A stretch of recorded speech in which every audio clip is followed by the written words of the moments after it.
킹무법인 유한의 본격 토크쇼 오신 걸 환영합니다. 저는 킹무법인 유한에서 민사, 형사 부분을 맡고 있고 대표 변호사로 있는 유달준 변호사입니다. 저는 형사 파트와 블록체인 법률 분야를 맡고 있는 단재영 변호사입니다. 이혼 그리고 가사 사건을 전담하고 있는 김영주 대표 변호사입니다. 오늘은 어떤 얘기 하면 될까요? 오늘의 주제는 수임료는 적은데 사건이 쉬운 의뢰인과 수임료는 비싼데 사건이 어려운 의뢰인 중 어느 것이 더 변호사님들은 선호하는지에 대해서 토크를 한번 하겠습니다. 이거 애매한데 이거.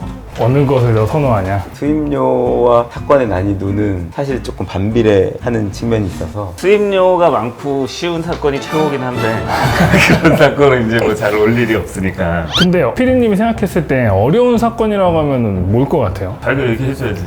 아니, 저희 생각은 또 나중에 또 얘기하고. 이렇게 네. 이거 괜찮아요. 누가 봐도 이 사람이 가해자인데 이 사람을 변호를 해줘야 될 때가 어려운 사건이 나니까라고 생각을 해요. 그거 어렵지. 그것도 우리가 생각하는 제일 대표적인 어려운 것 중에 하나긴 하죠. 저는 기본적으로 사건이 어렵다고 했을 때 어떤 생각이 들었냐면 이 사건을 해결하는데 굉장히 많은 공이 들어가고 시간이 많이 들어가거나 사건 자체에 난이도가 굉장히 어려운 사건들이 있어요. 그런 사건들이 조금 어렵다고 느꼈어요. 나는 약간 그런 생각인 게 같은 난이도 사건이라도 어떤 의뢰인이 어떤 당사자인지에 따라서도 되게 다르다고 생각을 하는 게 기본적으로 그런 경우 있어. 우리가 이제 한마디 이제 안내를 해도 이 사건은 이런 법률 관계 하에서 이렇습니다라고 대답을 했을 때 여기서 이제 수긍하는 의뢰인분들이 있는데 이거 아닌데요? 그러면 이제 거기에 대해서 하나씩 다 설명을 해주는데 그런 분들은 이제 가끔 납득 못하는 거야. 내가 그래도 그 인터넷 같은 데서 내가 한 꼬리를 보고 와서 내가 이렇게 봤는데 여기서 안 맞는 거 아니냐, 변호사님 잘못하는 거 아니냐 하는데 내 짐이 이 의뢰인 상담인데 다 빠지는 거야. 그래서 사실 나는 사건보다는 이런 분들이 훨씬 힘들고 이런 분들이 오면은 좀 그렇지 않아요? 형이나 김변도 그렇지 않아요? 앉으면 약간 이런 분들 아우라가 느껴지면서 느껴질 때 있죠. 느껴지면서 나 이런 분들 들어오면 약간 식은땀도 나고 좀 두렵더라고. 이거를 약간 감으로 느껴지는데 사실 실제로 진행하면서 확실해지는 부분이 있고 이걸 갖고 수임료를 책정할 때 난 고려하지는 못하는 편이어서 그러니까 의뢰인의 편안함이나 예민함 정도로 갖고 수임료를 고려하지는 못하는 것 같아요. 근데 저 같은 경우는 좀 그런 걸 좀 많이 신경 쓰는 것 같아요. 저는 아무래도 이제 의뢰인들이랑 소통하는 걸 오히려 더 좋아하고 즐기는 편이다 보니까 그런 시간이 되게 많은데 근데 딱 상담 때 봤을 때 이분은 이거 보통이 아니신 분 같다 하면은 내가 이 정도 돈은 받아야지 이거 하지 약간 이런 느낌으로 좀 세게 부를 때가 있긴 있죠. 그래, 이거는 되게 솔직한 얘기인 것 같고. 제가 혹시 너무 말하면 안 되는 아니야. 그 정도로 답을 컷해주세요. 그러면 이제 한 분씩 좀 본인이 수행했던 어려운 사건들 생각나는 거 있으시면 하나씩 얘기해 주시면. MC 잘하네. MC네, MC. 근데 저 같은 경우는 사실 사건은 되게 어려운 사건인데 생각보다 수임료를 별로 못 받은 사건. 사업하시는 분이셨는데 그분이 이제 사업 과정에서 이제 물품을 납품받고 이제 또 대금 지급하고 이제 이런 식으로 이루어지는 거였거든요. 납품 받았음에도 대금 지급을 당장 못하고 나중에 하겠다 뭐 어음만 발행하고 약간 돌려막기를 하신 거예요. 거래처들 이렇게 각 거래처들이 이제 사기라고 이제 고소를 한 이제 그런 사건이 있었는데 이제 저희가 처음에 이제 상담 단계에서 피해 규모가 이 정도 될 것 같고 피해자가 이 정도 될 것 같으니까 이 사업 관련해서 발생한 피해자들에 관한 모든 사기 고소 사건들에 대해서는 다 해드리겠다 그렇게 약속을 하고 수임료를 딱 책정을 했는데 막상 소송 시작하고 보니까 피해자가 진짜 미친 듯이 나오는 거예요. 처음에 상담 단계에서 피해자가 원래 두세 명이었어요. 두세 명. 그리고 대략적으로 이게 늘어나도 한 7, 8명 되겠지 했는데 피해자가 거의 15명이 넘게 나온 거예요. 증인 신문을 20명을 넘게 하고 계속 구속기간 연장해가지고 1년을 넘게 했어요.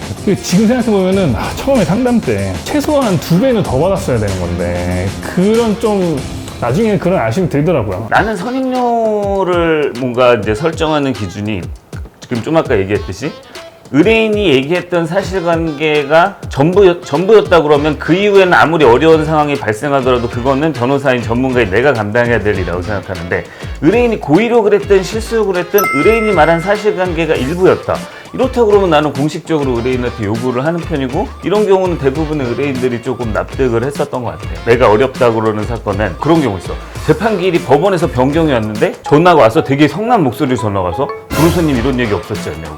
왜 기일이 이렇게 변경, 나는 마음이 급한데 왜 변경됐냐. 그렇게 하나하나가 바뀔 때마다 성난 목소리 전화와서 직원들도 그분한테 연락이 오면은 되게 긴장을 하는 거야. 이렇게 당사자가 주는 스트레스가 되게 높은 사건이 되게 사건 난이도가 높았고 이런 사건은 진짜 야 지금 돌아보면은 그 돈 갖고는 안 했겠다라고 싶은 사건들도 이제 이렇게 있는 거지.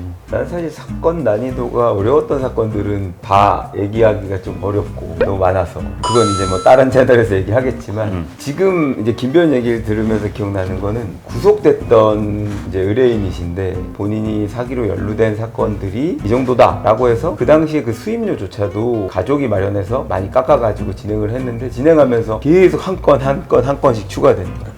그래서 이거 이 상태로는 저희가 계속 하기 어렵습니다라고 말씀드렸는데 근데 이제 가족들은 그때부터는 나 몰라라 결국에 마무리까지 했지만 그 사건 하고서는 이런 식의 진행이 되면 안 되겠다. 우리도 어찌됐든 그 시간을 투여해서 또 노력을 투여하는 건데 문제가 있다는 생각이 들었어. 아까 피디님 질문한 것처럼 둘 중에 하나를 고르면 저는 후자 쪽이에요.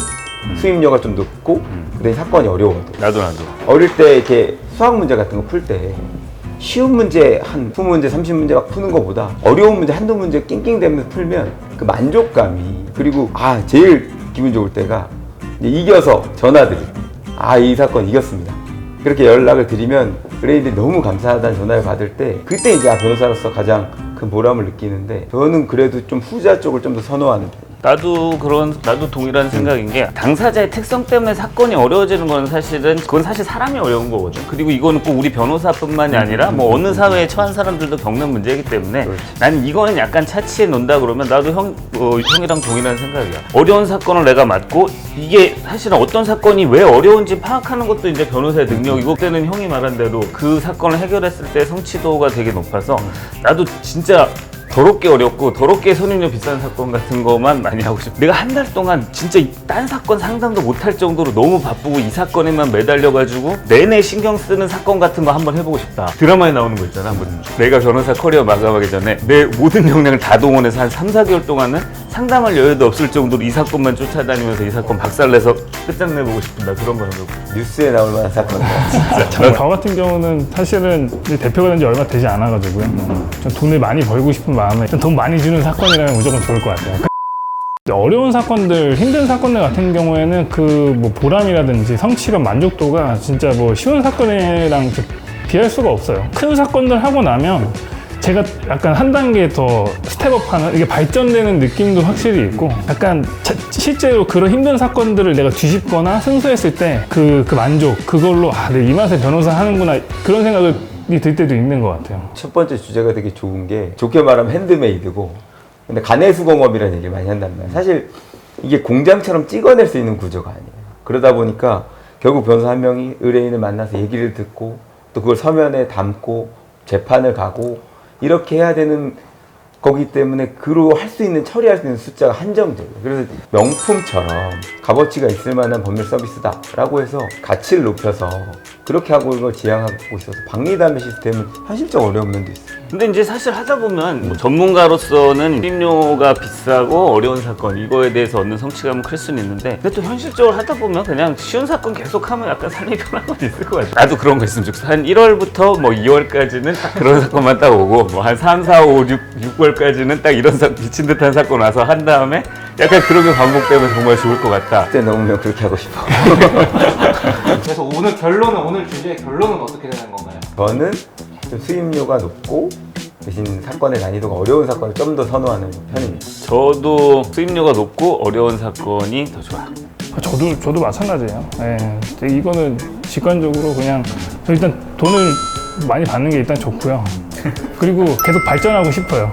그렇게 제 자신을 시험하고 싶고 그런 마음이 있습니다. 저희 유한의 대표들은 쉬운 사건만 선호하지 않고 어려운 사건을 1심에서 잘 해결하는 걸 선호합니다. 그래서 진짜 딴 데 가서 정말 잘 안 풀렸던 사건이나 뭔가 다른 데 가서 조금 소통이 잘 안 된다고 느끼면 사실은 나는 그런 사건들 내가 하면은 충분히 잘 처리할 수 있을 것 같고 뭐 유변이든 김변이든 평소 처리한 스타일 보면 우리가 그런 사건은 뭐 박살을 낼 수 있을 것 같다.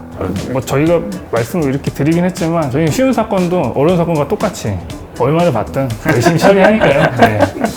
우리가 못하면 어디서도 못할 것 같다. 그러니까 그래서 진짜 내가 못하면 딴 데 가서도 못할 거다. 딴 데서 못하는 사건 할 수 있다. 이런 생각을 현실로 만들려고 노력을 많이 하는 편이에요. 오늘 이렇게 토론이 진행됐는데 오늘 어떠셨는지 앞으로 이 컨텐츠가 살아날 것 같은가요? 어떻게? 달려야죠.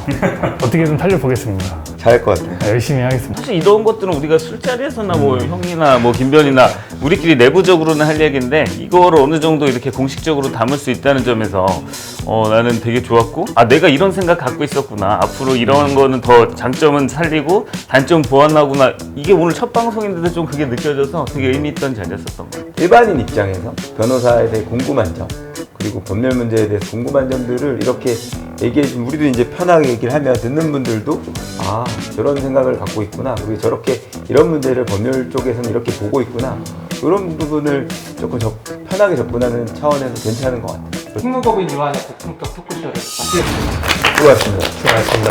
고맙습니다.